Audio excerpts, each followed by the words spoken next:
Santa Mouse, where are you? Every year when it's December, we're excited as can be, for that's when we remember it's time to get a tree. We don't want a tree too tiny or too tall to fit the house. The tree we want has got to be just right for Santa Mouse. Santa Mouse is Santa's helper. He goes with him every year, and it really isn't Christmas unless both of them appear. Santa brings big presents in that come for you and me, while Santa Mouse takes tiny gifts and climbs up in the tree. He puts them right next to the trunk or way out on a limb. If the gift is in the branches, then you know it came from him.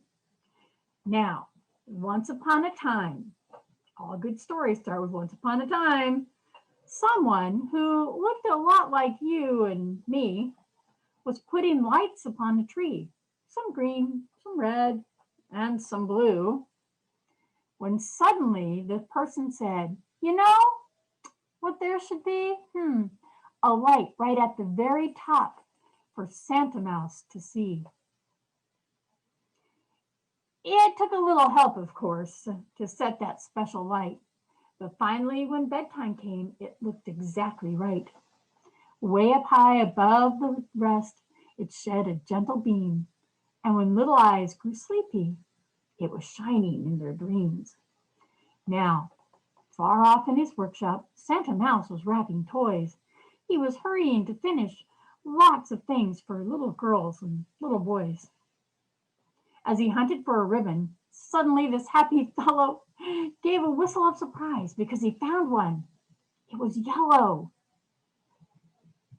He had needed something special for a very special present.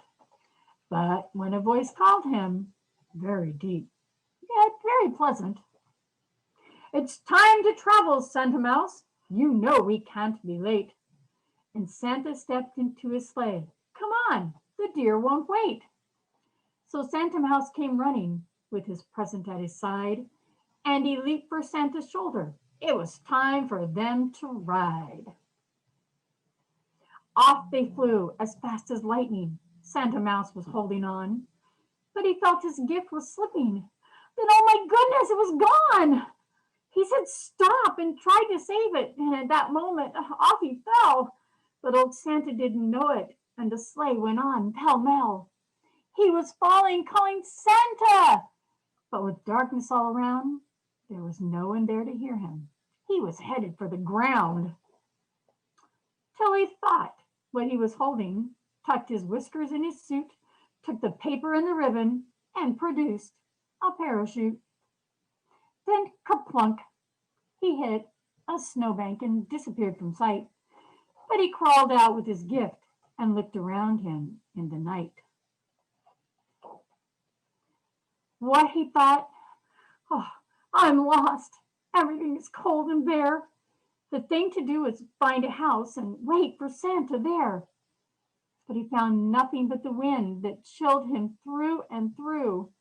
It seemed to whisper, Santa Mouse, where are you? Where are you? Here I am, he shouted bravely as he trudged on through the storm, holding tightly to his present as if it would keep him warm.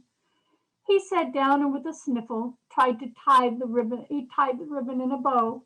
Then he noticed something funny. On the bow there was a glow.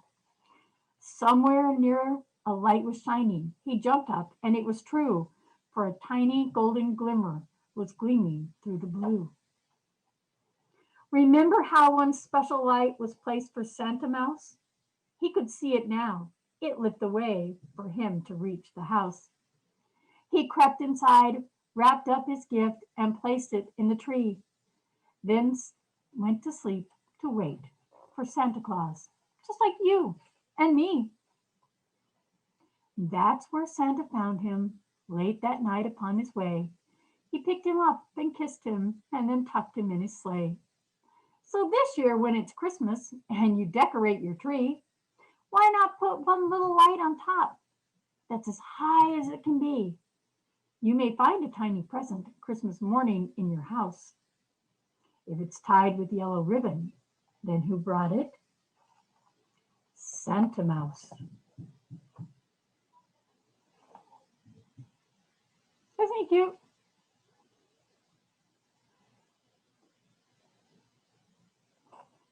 This storybook